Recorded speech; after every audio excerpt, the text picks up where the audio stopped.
Friends, কেমন আছো সবাই? আশা করি ভালোই আছো। তো চলে এলাম তোমাদের মাঝে আরো একটি নতুন ভিডিও নিয়ে। আজকে একটা বিষয় নিয়ে একটু কথা বলতে চাই। শাকিব খানের জীবনী এবং তার যে আজকে কেরিয়ারের সফলতা এবং তার দিনে দিনে বেড়ে ওঠা, তার যে সাকসেসের রহস্য আসলে সেটা নিয়ে আছে কথাগুলোর পাশাপাশি শাকিব খানের যে মানে প্রায় বিভিন্ন প্রতিবন্ধকতা সে যে কাটিয়ে আজকে এভাবে সে একজন শাকিব খান হতে পেরেছে সেটাও নিয়ে কিছু বলতে চাই। তো প্রথমে বলতে চাই গতকালকে একজন হিরো আমাদের চলচ্চিত্র ইন্ডাস্ট্রির, যদিও বা আমি তার সিনেমা কখনো দেখিনি, তার একটা গান আমি দেখেছিলাম, তাও শাকিব খানের একটা সিনেমায় হিটম্যান হিসেবে একটা আইটেম সঙ্গে তাকে দেখেছিলাম একজন নায়িকার সঙ্গে ডান্স করতে। গানটা খুব হিটও হয়েছিল তখন। আর সিনেমাটির নাম ছিল হিটম্যান। আর তো নায়কের নাম হচ্ছে জয় চৌধুরী। সে শাকিব খানের সিনেমা নিয়ে কালকে একটা মন্তব্য করেছিল। মন্তব্যটি ছিল যে আসলে বরবাদ সিনেমা যে এত কোটি টাকা কালেকশন করলো, হ্যাঁ, এত ভালো বিজনেস করলো, এটার ফলটা আসলে কোথায়? ফলশ্রুতিতে তো মানে বিভিন্ন প্রযোজকরা তো বিভিন্ন সময়ে অনেকে হিট ইন্ডাস্ট্রি মুভি উপহার দিয়েছে। অনেক ব্লকবাস্টার মুভি উপহার দিয়েছে, যেমন আয়নাবাজির মতো সিনেমা হয়েছে, ঢাকা অ্যাটাকের মতো সিনেমা হয়েছে। তো সে প্রযোজকগুলো কোথায়? তারা তো আর সিনেমা তৈরি করে না। এবং সে বলতে চেয়েছে বরবাদ চলেছে শাকিব খানের নামের উপর বেস করে। আচ্ছা, যাই হোক, মানলাম শাকিব খানের, কারণ সিনেমাতে কিছু না, শাকিব খানের নামের উপরে সিনেমাটা চলেছে। পাশাপাশি সে এটাও উল্লেখ করছে যে বরবাদের মতো ছবি যদি শাহরুখ খান বা হলিউডের টম ক্রুজের মতো হিরোরাও যদি 1 থেকে 1.5 কোটি টাকা দিয়ে এই সিনেমা তৈরি করে, তাহলে সে টাকাটাও আসলে উঠে আসবে না বাংলাদেশের ইন্ডাস্ট্রি থেকে। আসলে কত বড় একজন আহম্মক না হলে সে এই ধরনের কথাগুলো আসলে বলতে পারে, তাই না? আহ, তার একজন হিরো হিসেবে তার নিজেরও একটু আইডেন্টিটি থাকা উচিত যে সে যে কথাটা বলেছে, যে একটা সিনেমা কত কোটি টাকা বিজনেস করতে পারে না পারে, তার সে আইডিয়াটা আছে, যেহেতু সে এতদিন ধরে চলচ্চিত্র ইন্ডাস্ট্রিতে কাজ করে। তো ঠিক আছে, আমি তার কথা না হয় মেনে নিলাম যে বাংলাদেশের মতো ইন্ডাস্ট্রিতে সে যেটা প্রথম দিক দিয়ে বলেছিল যে এত টাকার মার্কেট নেই, এত টাকা ওঠানো আসলে সম্ভব না। শাকিব খানের সিনেমাটা যে প্রায় 10 থেকে 70 কোটি টাকা অলরেডি গ্রোস কালেকশন করে ফেলেছে। আচ্ছা, তো যদি সিনেমাটা কালেকশন করতে নাই পারে, তাহলে আচ্ছা ঠিক আছে, আপনাকে না হয় যারা ইউটিউবে ফ্যান্সরা রয়েছে তারা যে বিজনেসের কথা বলছে, কত টাকা কালেকশন হলো না হলো, মানে কত টাকা উঠে আসলো না আসলো, তো ওটা না হয় আপনাকে বুঝতে হবে না, ওটা না হয় আপনাকে দেখতে হবে না। প্রযোজক যেটা বলছে তার প্রোডাকশন হাউস থেকে, সেটা কি মিথ্যে? তাহলে তারা পরবর্তী একটা বিগ বাজেটের সিনেমা শাকিব খানকে নিয়ে ভাবতে যাবেই বা কি জন্য? সেটাও তো বিষয়, তাই না? তো আপনি যে কথাটা বলেছেন এই কথাটার কোনো যুক্তি আসলে নেই। হ্যাঁ? আপনি যে কথাটা বলছেন এটা একটা ইডিয়টের মতো কথাবার্তা বললেন। আপনি একজন হিরো, আমরা যদিও বা কোনো সিনেমায় আমি দেখিনি। তবে আমরা তো আপনার নামটা শুনি। যত সম্ভব বাংলাদেশে যদি সি গ্রেডে কোনো নায়ক থেকে থাকে যত সম্ভব আপনিই হবেন। অথবা হিরো আলমের মতোই একজন হিরো হিসেবেই আপনাকে ধরা হয়। তার বাইরে তো আসলে কিছু না। হ্যাঁ? কারণ আপনি যে সিনেমাগুলো করেন সেগুলো নাকি মানুষ অতটা সৌহার্দ্যভাবে নিতে পারে না। একদিনের মাথায় দুদিনে হল মালিকরা চালাতে পারে না। বাকিদের সিনেমা তবুও যতটা চলে। তো আপনার এই কথাগুলো বলার আগে অন্তত একটু, যদি আপনি শিক্ষিত হয়ে থাকেন, একটু ভেবে বোঝার কথাগুলো বলার দরকার ছিল। আহ, আজকে শাকিব খানের জীবনের এই একটু কিছু টপিক নিয়ে কথা বলতে চাই। জয় চৌধুরীর ব্যাপারটা না হয় আমরা বাদই দিই, সে যা বলেছে তার ব্যাপারে তো আমি বললামই। আহ, শাকিব খান নিজের কেরিয়ারে আসলে আজকে যতটা সাকসেসে সে পরিণত হয়েছে, এতে করে কিন্তু কোনো পরিচালক বা প্রযোজকের আসলে হাত নেই। একজন পরিচালক বা প্রযোজক যদি একজন শাকিব খান তৈরি করতে পারতো, তাহলে ইন্ডাস্ট্রিতে আরো 10টা শাকিব খান তৈরি হতো। এটা কিন্তু বাস্তব কথা। কেন পারেনি? আপনাকে এই জিনিসটা আসলে বুঝতে হবে যে একজন শাকিব খান তৈরি হওয়া শুধুমাত্র একজন পরিচালক, একজন প্রযোজকের হাতে নির্ভর করে না। একজন হিরো, সে হিরো হবে, সে সুপারস্টার হবে, সে তার কাজ দিয়ে তাকে নিজেকে প্রমাণ করতে হবে। সেটা, সেই বিষয়টা তার মাথায় থাকতে হবে। আমি খাবার খাবো, হ্যাঁ, না হয় 2 একদিন আমাকে আমার কেউ আমার, আমি বড় হয়েছি, আমাকে না হয় আমার হাত ভাঙা, আমি খেতে পারছি না, আমার হাতে সমস্যা, 2 একদিন আমাকে তুলে কেউ একজন খাইয়ে দিল। সবসময় তো আমাকে কেউ হাতে তুলে খাইয়ে দিবে না। হাতে তুলে খাওয়াটা তো আমাকে নিজ থেকে শিখতে হবে। আমার আমার যখন হাত ভাঙাও থাকবে, আমাকে ওই কৌশলটা চিন্তা করতে হবে, মাথায় ওই প্রেজেন্ট উপস্থিত বুদ্ধিটা আনতে হবে যে আমার হাত ভাঙা, তাহলে আমি কিভাবে খাবারটা খেতে পারি। হাতের বাইরেও হাত ছাড়া কিভাবে আমি খাবারটা খাবো, সেই বুদ্ধিটা আমাকে মাথায় নিয়ে আসতে হবে। তাহলে আমি ওই জায়গাটাতে তখন ওই সময়টাই সাকসেস অর্জন করতে পারবো। আমি যদি চিন্তা করি না আমার হাত ভাঙা, আমি তো খেতে পারবো না, তাই বলে আমার সামনে খাবারটা দেওয়া হচ্ছে, আজকে আমি খাবো, আমার হাত যখন সুস্থ আমি তখনই খাবো। এই বিষয়গুলো চিন্তা ভাবনা করলে আসলে কখনোই সাকসেস হওয়া যায় না। এটা যে কোনো কাজের প্রেক্ষিতে হোক, আমি সিনেমার দিক থেকে এটা কেন বললাম, জাস্ট একটা উদাহরণ দিয়ে আমি বুঝাবো। এখন আসি শাকিব খানের সাকসেস হওয়ার পেছনে আহ, যে মূল কারণটা ছিল, শাকিব খান খুব প্রাইভেসি অর্জন করে চলেছে তার কেরিয়ার। সে প্রথম প্রথম সিনেমা করাকালীন যে যতগুলি সিনেমা করুক না কেন, হিট হয়েছে। তার অনন্ত ভালোবাসা থেকে শুরু করে এর পরবর্তী সিনেমা বিষে পড়া নাগিন, তারপর তার হিট সিনেমা শুরু হয়েছিল যত সম্ভব 2005 সালে হবে হয়তো, প্রিয়া আমার প্রিয়া দেবী। তখনই শাকিব খান প্রথম একটা আহ, অন্য লেভেলের একটা মানে আহ, সে প্রায় অন্য একটা লেভেলের আহ, প্রায় কি বলে আর, যে একটা টেস্ট তৈরি করতে পারে অডিয়েন্সের মধ্যে, তার ফ্রেন্ডসদের মধ্যে। তো তখন শাকিব খান ছিল একরকম, তখন তার স্টাইলিশ বিভিন্ন লোক এসে ধরা দিচ্ছিল, যদিও বা রিমিক ছবি সে করতো, বা রিমিক ছবি কোথায় হতো না। আমাদের পার্শ্ববর্তী ইন্ডাস্ট্রি টলিউডের কথা যদি বলি, সেখানেও জিৎ দেব থেকে শুরু করে প্রসেনজিৎ সবাই রিমিক্স সিনেমা করেছে, এবং তাদের ইন্ডাস্ট্রি তখন সিনেমাগুলো চলেছে এবং বিজনেস করেছে। বাট এই সময় এসে শাকিব খান যে ধরনের গল্প বাছাইয়ের ক্ষেত্রে সে কাজ করছে, ডিরেক্টরও সে চুজ করছে, সেটা এফডিসি কেন্দ্রিক না হয়ে এফডিসির বাহিরেও যে সে কাজগুলো করছে, এটাকে আসলে অনেকটা সাবাসী দেওয়া উচিত। যার কারণেই সে আজকে একটা পরিপূর্ণ কাজ ইন্ডাস্ট্রিতে উপহার দিতে পারছে, দর্শকও খুশি হচ্ছে। অন্তত যাই হোক, দর্শক এখন নতুন কিছু শাকিব খান থেকে দেখতে পাচ্ছে, শাকিব খানের কাছ থেকে পাচ্ছে, যে জিনিসটা দর্শক হয়তো কখনো শাকিব খানের থেকে এরকমটা আশা করেন। কারণ একসময় শাকিব খান মাঝপথে আমাদের ইন্ডাস্ট্রিটা একটু অশ্লীলতার দিক দিয়ে চলে গেলো, যখন পুরো ইন্ডাস্ট্রিতে মিলে অশ্লীলতা বিরাজ করেছিল।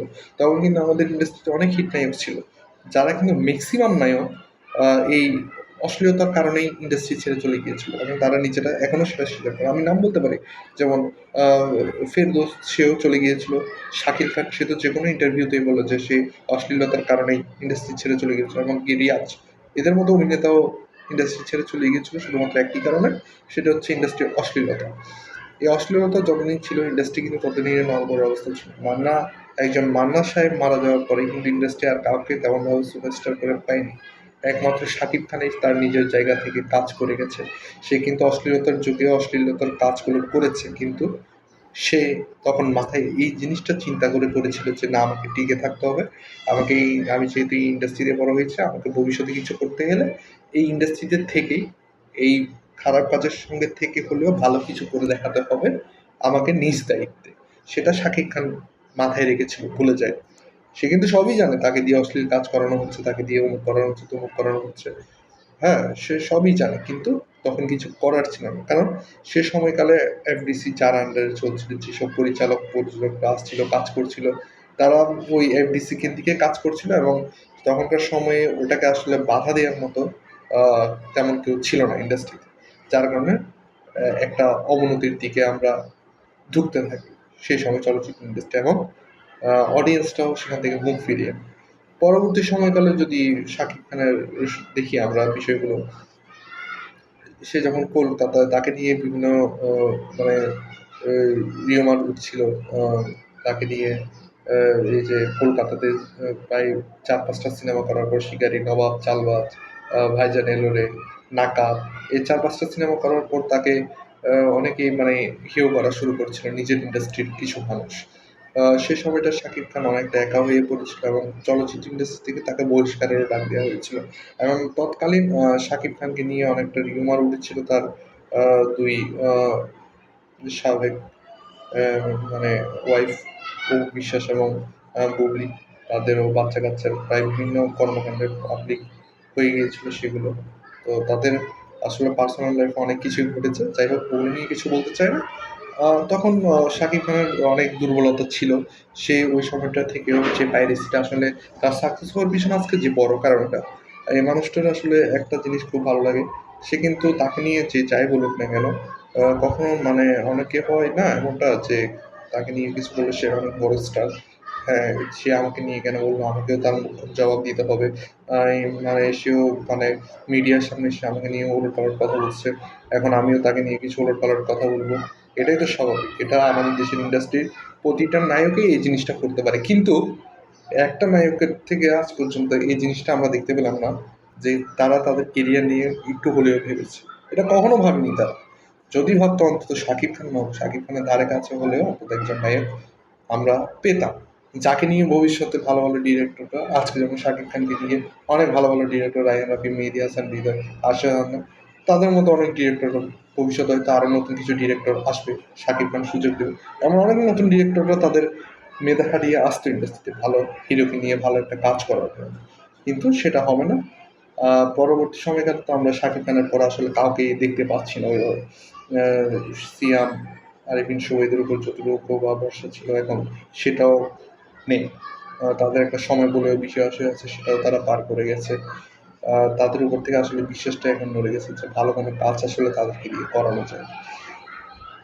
তো শাকিব খানের যে আজকে সফল হওয়ার পিছনে মূল যে কারণটা তা আমি বললামই, এতে করে কোনো সন্দেহ থাকার আসলে কারো কথা না আমি মনে করি।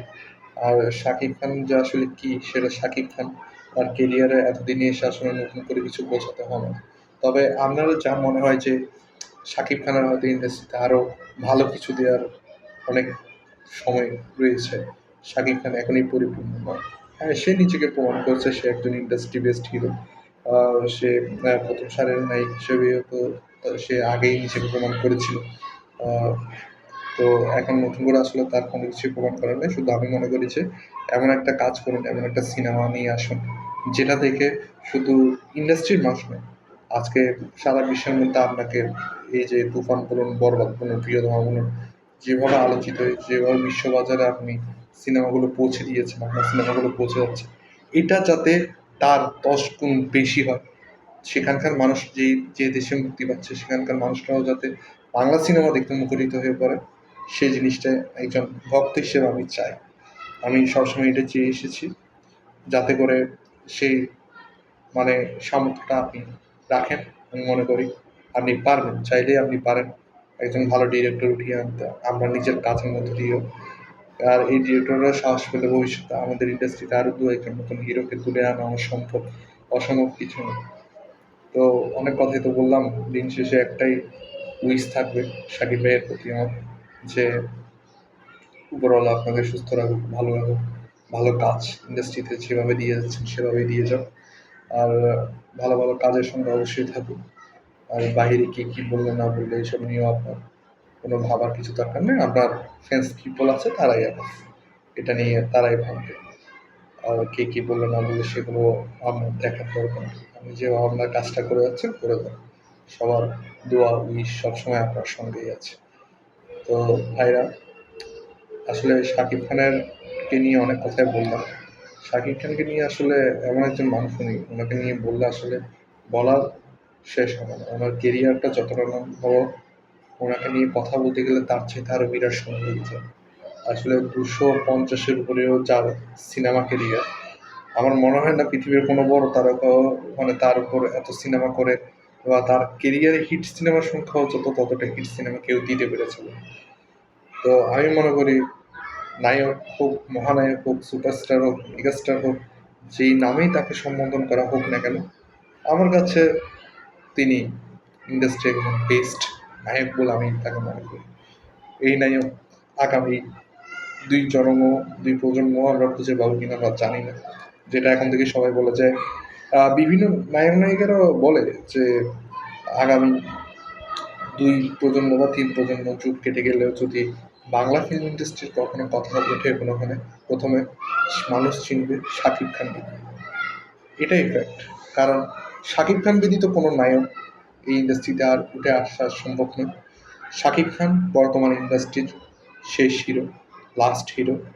এটা আপাতত আমি নিজেও চ্যালেঞ্জ করতে পারি, অন্তত 3 যুগ, 3 যুগ পরে হয়তো যদি এর মধ্যে নতুন কোনো হিরো উঠে আসতে পারে, তাও পরবর্তী 3 যুগ গিয়ে সেই হিরোর পদক বাড়বে। বাট এই 3 যুগ শাকিব খানের নামের উপরে সিনেমা চলবে। বাংলা ইন্ডাস্ট্রি বলতে, বাংলাদেশি ফিল্ম ইন্ডাস্ট্রি বলতে, ঢালিউড ইন্ডাস্ট্রি বলতে শাকিব খানকেই চিনবে। এর বাইরে আর কাউকে দর্শক সেভাবে গ্রহণ করবে না। যে আমাদের ইন্ডাস্ট্রির অবস্থা সেখানে কোনোভাবেই সম্ভব না। তো আমি মনে করি one of the best Shakib Khan. এভাবেই এগিয়ে যান। আপনার পাশে আমরা সবসময় আছি। আর ভালো কাজ করে যেভাবে আপনি দর্শকদেরকে আজ পর্যন্ত ইমপ্রেস করে এসেছেন আপনার কাজের মধ্য দিয়ে, আমি সেটাই বলতে থাকি। আশা করি কোনো বাধাই আপনাকে রুখতে পারবে না। ধন্যবাদ। সবাই ভালো থাকবেন এবং চ্যানেলটি সাবস্ক্রাইব করে দিয়ে লাইক কমেন্ট করে পাশে থাকবেন।